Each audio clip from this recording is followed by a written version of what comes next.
களஞ்சியம் எனும் நாம் தமிழ்நாடு சட்டப்பேரவையில் உள்ள இடம் ஒன்று நிரப்புவதற்கு வேட்பாளராக நியமிக்கப்பட்டுள்ளதால் சட்ட விதிகளுக்கு இணங்க நிறுவப்பட்டுள்ள இந்திய அரசியலமைப்பின்பால் உண்மையான நம்பிக்கையும் கட்டுப்பாடும் கொண்டிருப்பேன் என்றும் இந்திய நாட்டின் முழு முதல் ஆட்சிமையையும் ஒருமைப்பாட்டையும் நிலைநிறுத்துவேன் என்றும் உளமாற உறுதி கூறுகிறேன்.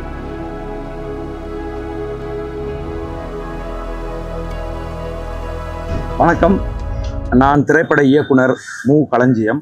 நாம் தமிழர் கட்சியின் சார்பில் 1000 விளக்கு சட்டமன்ற தொகுதியின் வேட்பாளராக சற்று முன் வேட்பு மனுவை தாக்கல் செய்துவிட்டு வந்திருக்கிறேன்.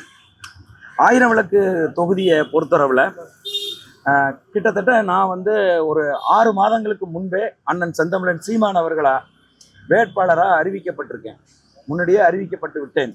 ஆகவே நான் கடந்த 6 மாதங்களாக இந்த தொகுதியில் தொடர்ச்சியாக இருக்கிற மக்களை சந்தித்து வருகிறேன். இந்த 1000 விளக்கு தொகுதியை பொறுத்தளவில் இது தமிழகத்தின் ஒரு இதயமான ஒரு தொகுதி. சென்னையில் மிக முக்கியமான ஒரு தொகுதி. இந்த தொகுதியில் இருக்கக்கூடிய மக்கள் நீங்கள் பார்த்தீங்க அப்படின்னு சொன்னால் ஒரு பக்கம் பார்த்தீங்கன்னா அரிஸ்டோக்ராட் பீப்புள், கேட்டட் கம்யூனிட்டி மக்கள் இங்கே நிறைய இருக்காங்க. இன்னொரு பகுதியில் பார்த்தீங்கன்னா வியாபாரம் செய்கிற வியாபாரங்கள் தலங்கள், வணிக தலங்கள் நிறைய இந்த தொகுதியில் இருக்குது. அதுக்கப்புறம் இன்னொரு பக்கம் பார்த்தீங்கன்னா அடிப்படை ஏழை எளிய விளிம்பு நிலை மக்கள் வாழுகிற ஒரு பகுதியாகவும் இந்த தொகுதி இருக்குது. இதில் இந்த விளிம்பு நிலை பகுதியில் வாழுகிற ஏழை எளிய மக்களாக இருக்கிறவங்க எல்லாருமே எந்த விதமான அரசினுடைய பயன்களையும் அடையாத ஒவ்வொருவரும் அதிருப்தியில் இருக்கிறத நான் கடந்த 6 மாதங்களாக கவனிச்சுக்கிட்டு வர்றேன். அந்த மக்கள் நாங்கள் எங்கேருந்து வாக்கு கேட்டு போகிற போது அவங்க கேட்குறது ஒரே ஒரு கேள்விதான். அது என்னன்னா, அண்ணன் செந்தமிழன் சீமான் தமிழகத்தின் முதலமைச்சராக வந்தா டாஸ்மார்க் கடைகளை மூடுவாரா அப்படின்னு அவங்க எல்லாருமே கேட்குறாங்க. காரணம் என்ன அப்படின்னு கேட்டிங்கன்னா, ஒவ்வொரு வீட்டிலையும் ஒரு குடிநோயாளி உருவாகி இருக்கிறார். ஒவ்வொரு வீட்டில் இருக்கக்கூடிய அவங்களோட பிள்ளைகளும் இன்னைக்கு போதைப் பொருளுக்கு, கஞ்சா போன்ற போதைப் பொருள்களுக்கு அடிமையாக அவங்க இருக்கிறாங்க. பெண்கள் ரொம்ப மனம் நொந்து போய் கண்ணீர் வெடிக்கிறாங்க. அதனால இந்த 1000 500 கொடுத்து 2000 கொடுத்து அவங்கள ஏமாற்றி ஓட்டு வாங்கிடலாம் அப்படிங்கிறது இனிமே ஒருபோதும் நடக்காது. காரணம் என்ன அப்படின்னு கேட்டிங்கன்னா, குடும்பம் நடத்த முடியல. அவங்களுடைய வீட்டில எல்லாம் குடிநோயாளிகளை உருவாக்கி வச்சுட்டு, பெற்ற பிள்ளைகளை எல்லாம் போதைக்கு அடிமையாகி வச்சுட்டு, நீங்கள் 1000 500 தர்றேன்னு சொல்லி நீங்கள் உங்கள் ஓட்டை போடுங்கன்னு சொல்லி இனிமேல் வாங்க முடியாது. ஆகவே நாம் தமிழர் கட்சி மீது தான் அவர்கள் மிகப்பெரிய நம்பிக்கை வச்சிருக்காங்க. என் உயிர் அண்ணன் செந்தமிழன் சீமான் மீது ஒரு அசைக்க முடியாத ஒரு நம்பிக்கை கொண்டிருக்கிறார்கள். இந்த 1000 விளக்கு தொகுதியில் இருக்கக்கூடிய ஏழை எளிய மக்கள், விளிம்பு நிலையில் வாழுகிற மக்கள், குடிசை பகுதிகளில் வாழுகிற மக்கள் அவ்வளவு பெரிய நம்பிக்கையை நாம் தமிழர் கட்சி மீதும் அண்ணன் சீமான் அவர்கள் மீதும் வைத்திருக்கிறாங்க. அதனால உறுதியா நாங்கள் இந்த தடவை இந்த தொகுதியில் வெற்றி அடைவோம். நாங்கள் வெற்றி அடைந்தால் இந்த தொகுதியில் இருக்கக்கூடிய சிக்கல்கள் நிறைய இருக்கு. கல்வி, அதாவது மாநகராட்சி கல்வி, அரசு கல்வி நிறுவனங்கள்லாம் பார்த்தீங்கன்னா, இத்தனை முறை அதிமுகவும் இந்த தொகுதியில் வென்றிருக்கு, திமுகவும் வென்றிருக்கு. குறிப்பா நம்முடைய தமிழகத்தின் முதலமைச்சர் மாண்புமிகு முத்துவேல் கருணாநிதி ஸ்டாலின் அவர்கள் இந்த தொகுதியில் வென்றிருக்காங்க. ஆனால் இப்ப கூட திமுகவினுடைய மதிப்புக்குரிய மருத்துவர் எழிலன் அவர்கள் தான் சட்டமன்ற உறுப்பினராக இருக்காங்க. ஆனா அரசு பள்ளிகளும் மாநகராட்சி பள்ளிகளும் பார்த்தீங்கன்னா பிள்ளைகள் படிப்பதற்கு தகுதியற்ற ஒரு கல்வி நிறுவனங்களா அதெல்லாம் இருக்குது. அதுக்கப்புறம் பார்த்தீங்கன்னா சுகாதாரம் சுத்தமா இங்க இந்த மக்களுக்கு பேணப்படவில்லை. அது இங்க உலகத்திலேயே பிரசித்தி பெற்ற அப்போலோ மருத்துவமனை இந்த தொகுதியில தான் இருக்கு. ஆனால் இந்த பகுதியில் வாழுகிற ஏழை எளிய மக்களுக்கு முறையான மருத்துவம் கிடைக்குதா? அவர்களுக்கு சுகாதாரமான வாழ்க்கை வாழ்வதற்கான சூழல் இருக்கா அப்படின்னு பார்த்தீங்கன்னா சுத்தமா வந்து கிடையாது. அதே மாதிரி இந்த தொகுதியில வந்து குடிநீர் தட்டுப்பாடுங்கிறது பயங்கரமா இருக்கு. கொஞ்சம் மழை பெஞ்சா கூட குடிக்கிற நீர்ல வந்து சாக்கடை கலந்து வருதுன்னு இந்த பகுதியில் இருக்கக்கூடிய மக்கள் நாங்கள் ஓட்டு கேட்டு போகும்போது குற்றச்சாட்டுகள் தான் அதிகமா வைக்கிறாங்க. நீங்களும் அந்த மாதிரி இருந்துடாதீங்க. மற்றவங்க இந்த மாதிரி போன தடவை அவங்க வந்து சொன்னாங்க, இந்த தடவை இவங்க வந்து சொன்னாங்க, நாங்கள் நம்பி நாங்கள் வந்து ஓட்டு போட்டோம். ஆனால் அவங்க யாருமே ஓட்டு போட்டதுக்கு அப்புறமா வெற்றி அடைஞ்சதுக்கு பிறகு இந்த பக்கம் எட்டி கூட பார்க்கவில்லை, எங்களுக்கு எதுவுமே செய்யலை, நாம் தமிழர் கட்சியும் அப்படி இருந்துருவீங்களா அப்படின்னு இந்த பெண்கள் அந்த பகுதியில் இருக்கக்கூடியவர்கள் எல்லோருமே எங்களை பார்த்து அந்த கேள்வியை கேட்கிறார்கள். நாம் தமிழர் கட்சி என்பது மக்களுக்கான கட்சி. நாங்கள் ஆட்சியை பிடிக்கணும், பதவிக்கு வரணும் அப்படிங்கிறதுக்காக வரல, மக்கள் இழந்திருக்கக்கூடிய உரிமைகளை மீட்டெடுக்க வேண்டும் என்பதற்காக அரசியல் களத்துக்கு நாங்கள் வந்தவர்கள். ஆட்சி மாற்றம், அந்த அரசியல் மாற்றம் உருவாகணும் அப்படிங்கிறதுக்காக வந்தவர்கள் இல்லை. அடிப்படை அமைப்பு அரசியல் மாற்றத்தை நாங்கள் உருவாக்க வேண்டும் என்று அரசியல் களத்துக்கு வந்திருப்பவர்கள். உறுதியாக நாங்கள் 1000 விளக்கு தொகுதியில் நாம் தமிழர் கட்சி வெல்லும். இப்ப நான் பட்டியலிட்டு இருக்கக்கூடிய இந்த சிக்கல்கள் எல்லாத்தையும் படிப்படியா நாங்கள் வந்து சரி செய்து இந்த மக்களுக்கு ஒரு நல்ல வாழ்க்கை, ஒரு தூய்மையான குடிநீர் குடிக்கிற ஒரு வாழ்க்கையை, பிள்ளைகள் அவர்களுடைய பிள்ளைகள் ஒரு இலவச கல்வி, ஆரம்ப கல்வி முதல் ஆராய்ச்சி கல்வி வரை இலவசமா படிக்கிற ஒரு சூழலை நான் உருவாக்குவேன். நிச்சயமா வந்து மாநகராட்சி பள்ளிகளையும் அரசு பள்ளிகளையும் தனியார் கல்வி நிறுவனங்களுக்கு இணையா அதை விட அதிகமா இருக்கிறது மாதிரியான கல்வி நிறுவனங்களை உருவாக்குவேன். இந்த இந்த இந்த தொகுதி முழுதுமே வாட்டர் ஏடிஎம் வந்து அமைப்பேன். அந்த வாட்டர் ஏடிஎம்மின் மூலமாக ஒரு குடும்பத்துக்கு 25 லிட்டர் தூய குடிநீரை அவர்களே பெற்றுக்கொள்வது போன்ற ஒரு ஏற்பாட்டை நான் வந்து செய்வேன். அதே போல இந்த பகுதியில் இருக்கக்கூடிய மக்களுக்கு, விளிம்பு நிலையில் இருக்கக்கூடிய மக்களுக்கு சுகாதார வாழ்வுக்கு, அவர்களுக்கான மருத்துவ உதவிகளுக்கெல்லாம் ஒரு நடமாடும் மருத்துவமனை, ஒரு அழைப்பு கொடுத்தா வீடு தேடி மருத்துவர்கள் வருகிற ஒரு சூழலை நான் வந்து உருவாக்கி கொடுப்பேன். எல்லாத்துக்கும் மேல இங்க வந்து 2015லயும் 2023லயும் பெரு வெள்ளம் வந்தப்போ அதிகம் பாதிக்கப்பட்ட பகுதி இந்த பகுதி தான், இந்த தொகுதி தான். குறிப்பா அந்த விருகம்பாக்கம் கால்வாய் ஓவர்ஃப்ளோ ஆகி எவ்வளவு தூரம் பாதிச்சுன்னு உங்களுக்கு தெரியும். இது பெரிய இஷ்யூ. இது இத சரி பண்றதுக்கு உங்களுடைய ஆமா, நான் வந்து இந்த பகுதியில இந்த குற்றச்சாட்டு இந்த பகுதியில் இருக்கக்கூடிய மக்கள் கடுமையா வச்சாங்க. நான் வந்து தொடர்ந்து ஆய்வு செய்ததில் எனக்கு தெரிஞ்சது என்ன அப்படின்னு கேட்டீங்கன்னா, கிட்டத்தட்ட ஒரு 30-40 வருடங்களுக்கு முன்னால பதிக்கப்பட்ட சாக்கடை பைப்புகள் தான் இங்க வந்து இருக்கு. அதை இன்னும் சீர் செய்யப்படலை. இப்ப பெரும் மழை வந்து தண்ணி வருகிற போது அதுக்குள்ள அதோட கொள்ளளவு பத்தலை. அப்ப அதை மாற்றி அமைக்கணும். அந்த சாக்கடை செல்லுகிற வழிகளை வந்து அந்த பைப்பெல்லாம் நீக்கிட்டு புதிய பைப்புகள் போட்டு அதையெல்லாம் மாற்றி அமைக்கணும். இதெல்லாம் மக்கள் மீது அக்கறை கொண்டிருக்கக்கூடிய ஒருத்தரால தான் இதெல்லாம் செய்ய முடியும்.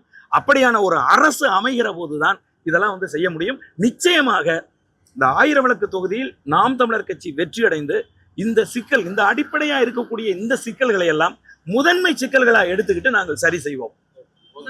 நாமினேஷன் தாக்கல் பண்ண வரும்போது ஒரு வித்தியாசமான முறையில வந்துட்டு தீபம் ஏத்தி கொண்டாங்க. அது எதை உணர்த்துது, எதற்காக அந்த ஒரு வித்தியாசம்? நான் வந்து 1000 விளக்கு தொகுதியில வந்து நான் வந்து போட்டியிடுறேன். 1000 விளக்கு அப்படிங்கிறது இந்த தொகுதியினுடைய ஒரு அடையாளம். ஒரு காலத்தில் இங்க இருக்கக்கூடிய இஸ்லாமியர்கள் 1000 விளக்கு ஏற்றி இந்த பகுதியில வந்து அவர்கள் வாழ்ந்திருக்கிறாங்க. வரலாற்றில் இடம்பெற்றிருக்கக்கூடிய ஒரு செய்திங்கிறதுனால அந்த 1000 விளக்கை நாங்கள் வந்து எடுத்துக்கிட்டு வர முடியாது அப்படிங்கிறதுக்காக அதை சிம்பலைஸ் பண்ணி ஒரு சுடரை ஏற்றுவதன் மூலமாக 1000 விளக்கு என்பதை நாங்கள் வந்து உணர்த்தணும் அப்படிங்கிறதுக்காக சுடரேற்றி எங்களுடைய கட்சி தம்பிகள் எல்லோருமே ஒரே கட்சியினுடைய வண்ணத்தில், ஒரே வண்ணத்தில் நாங்கள் உடை அணிந்து எங்களுடைய கட்சி அலுவலகத்தில் இருந்து நடந்து வேட்புமனு தாக்கல் செய்வதற்கு வந்தோம். திமுக தேர்தல் அறிக்கை எப்படி பாக்குறீங்க? அதுல மது ஒழிப்பு பற்றி எதுவுமே இல்லை, நீங்க மது அதிகமா இருக்குன்றீங்களா? இல்ல, திமுக தேர்தல் அறிக்கை வாக்குறுதி, தேர்தல் வாக்குறுதி கொடுக்கறது இருக்கு பாருங்க, அவங்க என்ன வேணா கொடுப்பாங்க. நிறைவேற்றுறது மாதிரி இருந்தா தானே வந்து கொடுக்க மாட்டாங்க. அதனால மக்களுக்கு வந்து வாக்குறுதி கொடுக்கறதுனா ஏமாற்றுறதுக்கு பேர் தான் வாக்குறுதி. வாக்குறுதி என்று சொன்னால் அது சத்தியம், வாக்குறுதி என்று சொன்னால் அது உண்மை. அப்ப ஒருத்தர் மக்களுக்கு வந்து பொது வெளியில் வாக்குறுதி கொடுக்குறோம் அப்படின்னு சொன்னா அந்த சத்தியத்தை, அந்த உண்மையை காப்பாற்றணும். இதுவரைக்கும் திமுக அதிமுக இருவரும் கட்சிகள், இருவரும் கூட்டணிகளா திரண்டு நின்றுகிட்டு கொடுத்த வாக்குறுதிகளை எதையாவது நிறைவேற்றிருக்காங்களா? ரெண்டாவது நான் என்ன கேட்கிறேன்னா, நீங்க வாக்குறுதி கொடுக்கறது எல்லாமே ஓட்டுக்கான வாக்குறுதியா இருக்கு. அது எப்படி? இந்த தமிழ்நாட்டில் இருக்கக்கூடிய பிரச்சனைகள் சார்ந்து நீங்க வந்து வாக்குறுதி கொடுக்குறீங்களா? அப்படி நீங்க கொடுத்திருந்தீங்கன்னா இன்னைக்கு தமிழ்நாட்டில் இருக்கிற மிகப்பெரிய பிரச்சனைங்க, ரெண்டு கட்சியும் ஒரே கொள்கையில மட்டும் உறுதியா இருக்கு. ரெண்டு கட்சியுமே அது என்னன்னா, வீட்டுக்கு ஒரு குடிநோயாளியை உருவாக்குவது. இதுலதான் இவங்க ரெண்டு கட்சியுமே ஒரு ஒற்றுமையா இருக்காங்க. அதனால வாக்குறுதிகள் அப்படிங்கிறது, இவர்கள் கொடுக்கிற வாக்குறுதிகள் எதுக்கும் பயன்படாது. அதனாலதான் நாம் தமிழர் கட்சி மக்களுக்கு வாக்குறுதி கொடுக்காது. நாங்கள் ஒவ்வொரு தேர்தலுக்கும் ஆட்சி வரைவு கொடுக்கிறோம். எங்களுடைய ஆட்சி வரைவு கிட்டத்தட்ட 49 தலைப்புகளில் கிட்டத்தட்ட 490க்கும் மேற்பட்ட பக்கங்களில் நாங்கள் வந்தால் எப்படி ஆட்சி செய்வோம் என்கிற ஒரு தெளிவான விளக்கத்தை நாங்கள் கொடுத்திருக்கிறோம். நீங்க எங்களுடைய அந்த ஆட்சி வரைவை நீங்க வந்து வாங்கி பார்த்தீங்கன்னா, இப்ப நீங்கள் எதற்கு இதெல்லாம் இல்லையேன்னு எதை சொல்றீங்களோ அது எல்லாமே எங்களுடைய ஆட்சி வரைவுல இருக்கும். அதனால மக்களை ஏமாற்றுகிற இந்த திமுக அதிமுக கூட்டணி நடுவில் இப்போ ஒரு புதிய சக்தி ஒன்று உருவாகி வருது, நாங்க தான் மாற்ற கொடுக்க போறோம் அப்படின்னு சொன்னாங்க. நீங்க எல்லாம் பார்த்துக்கிட்டு இருக்கிறீங்க. அவங்க என்ன செய்யறாங்கிறத யோசிங்க. நாங்க 2000 கொடுத்தா அவங்க 1000 கொடுத்தா நான் 2000 கொடுப்பேன், 2000 கொடுத்தா நான் 2500 கொடுப்பேங்கிறாங்க. நீங்க மிக்ஸி கொடுத்தா நான் கிரைண்டர் கொடுப்பேன், நீ கிரைண்டர் கொடுத்தீங்கன்னா நான் வீடு கொடுப்பேங்கிறாங்க. இதுவா மாற்று அரசியல்? சொல்லுங்க. அப்ப மாற்று என்று சொன்னாவே அது ஒரே கட்சி தான் தமிழகத்தில், அது நாம் தமிழர் கட்சி. நீங்க வந்து உங்க அறிக்கையை நீங்களும் சொல்லி நாங்களும் தொடர்ந்து பார்த்துட்டு தான் இருக்கோம். மற்ற அறிக்கையை குற்றம் சாட்டுறீங்க. அது அவங்க ஏடிஎம்கே ஆகட்டும் டிஎம்கே ஆகட்டும் கூட்டா வந்து தமிழக வெற்றி கழகமாகும். நீங்க ஒரு மக்களுக்கு தேவையான அறிக்கை கொடுத்தாலுமே ஏன் தொடர்ந்து மக்கள் உங்களை வந்து அரியணையில உட்கார வைக்கிறதுக்கு ஏன் போதுமான வரல? எங்க பிரச்சனை இருக்கு? நாங்கள் கிட்ட பிரச்சனையா இல்ல கட்சி கிட்ட பிரச்சனையா? கட்சியிட்டையும் பிரச்சனை இல்லை, மக்கள்கிட்டையும் பிரச்சனை இல்லை. மக்கள் பேரன்பு கொண்டு எங்களை நேசிக்கிறதுனாலதான் ஒரு கட்சி இந்திய வரலாற்றில் ஏன் ஆட்சிக்கு வரல? ஏங்க தனிச்சு நிக்கிறாங்க? இல்ல அப்ப வந்து எங்க அப்ப வந்து மாற்றவங்க பாத்தீங்கன்னா அருமையான திட்டங்களை உங்களுக்கு ஒரு இல்ல, நீங்க ஒரு விஷயத்த நீங்க தெளிவா புரிஞ்சுக்கிறோம். இல்ல நீங்க புரிஞ்சுக்குங்க, கேள்வியை கேட்டுட்டீங்க, நான் பதில் சொல்றேன். என்ன கேட்க முடியல நானு. ஏன்னா நீங்க வந்து தெளிவு மக்களிடம் நல்ல ஒரு விஷயம் உங்க ஒவ்வொரு திட்டம் நாங்களும் தொடர்ந்து பார்த்துட்டு தான் இருக்கிறோம். அது எந்த இடத்துல தோல்வி நம்ம வந்து இன்னுமே வந்து மற்ற கட்சியில குற்றம் சாட்டிட்டு இருக்கீங்க. இல்ல அது வந்து அவங்க பண்ணாங்கன்னு என்னாலே தெரியும். ஆனாலும் கூட மக்கள் மத்தியில் எங்க வந்து டிராபேக் ஆகுதுங்கிறது இல்ல, நான் சொல்றேன். நாங்க டிராபேக்ல இல்லைன்னு சொல்றேன். அதை முதல்ல புரிஞ்சுக்குங்க. ஒரு தனிச்சு நிக்கிற ஒரு கட்சி தேர்தல்னு வந்துட்டாவே 2 கூட்டணியா பிரிஞ்சிடறாங்க. பிரிஞ்சு 2 பேரும் பங்கு போட்டுக்கிறாங்க வாக்குகளை. இந்த தேர்தல் நாளைக்கு முன்னாடி வரைக்கும் வாக்குறுதிகளை அள்ளி வீசுறாங்க. 10,000 தார, 2000 தார, 5000 தாரன்னு. எந்த தேர்தலையாவது வாக்குக்கு காசு கொடுக்காம ஏதேனும் ஒரு கட்சி நடந்திருக்கா? சொல்லுங்க பாப்போம். நாங்க சொல்றோம், வாக்குக்கு காசு கொடுத்தாதான் நீ ஓட்டு போடுவேனா, உன் ஓட்டு எனக்கு தீட்டு வேண்டாம். நீ சாதி பார்த்து தான் ஓட்டு போடுவேனா, உன் ஓட்டு எனக்கு தீட்டு வேண்டான்னு சொல்லி தேர்தல் களத்தில் தனிச்சு நின்று ஒரு கட்சி படிப்படியா வளர்ந்திருக்க ஒழிய இதுவரைக்கும் நாங்கள் தோல்வியை சந்திக்கவே இல்லை. 1.5 இருந்து 4 ஆகி 4 7 ஆகி 7 8.2 வந்து நாங்க நிக்கிறோம். எந்த இடத்தில் மக்கள் எங்களை தோற்கடித்தார்கள் சொல்லுங்க பாப்போம். மீண்டும் மீண்டும் சொல்றேன், ஏன் மக்களுக்கு இன்னும் போய் ரீச் ஆகணுமா? நீங்க சொல்றீங்க ரைட்டு. நீங்க மார்க் வாங்கினாலுமே 100க்கு 100 வாங்குறது ஒண்ணு, 30 வாங்கினாலும் 35 வாங்கினாலும் பாசுன்றீங்க. நான் கேட்க வந்தது, இவ்வளவு திட்டங்களை கொடுத்தும் கூட மக்கள் மத்தியில் ஏன் அனைவருமே அந்த வாக்கு 60 ஆண்டு கால மக்கள் பொது புத்தியில திணிச்சு இருங்க. நான் சொல்லிடுறேன், மக்கள் மேல் தப்பு கிடையாது. மக்கள் புரிந்து கொண்டு தொடர்ச்சியாக மாத்தி மாத்தி திரும்ப புரிந்து கொண்டவர்கள் எல்லாம் எங்கள் பக்கம் வந்துகிட்டே இருக்காங்க. 36 லட்சம் பேரு ஒரு தனிச்சு நிக்கிற ஒரு கட்சி, ஓட்டுக்கு பணம் கொடுக்காத, ஹோட்டல் கோழி பிரியாணி வாங்கி கொடுக்காம, சாதி பார்த்து ஓட்டு போட்டா உன் ஓட்டு வேண்டாண்டான்னு சொல்ற ஒரு கட்சிக்கு 36 லட்சம் பேர் ஓட்டு போட்டிருக்காங்கன்னா மக்கள் மேல எப்படி குறை சொல்ல முடியும்? மக்கள் மெல்ல மெல்ல புரிந்து கொண்டு வருவார்கள். இந்த தேர்தலில் பாருங்க, ஒரு மிகப்பெரிய புரட்சி ஏற்படும். நாம் தமிழர் கட்சி உறுதியாக வென்று என் உயிர் அண்ணன் செந்தமிழன் சீமான் தமிழகத்தினுடைய முதலமைச்சரா வருவார். உறுதியா வருவார், நம்புறோம் நாங்க. மிக்க நன்றி.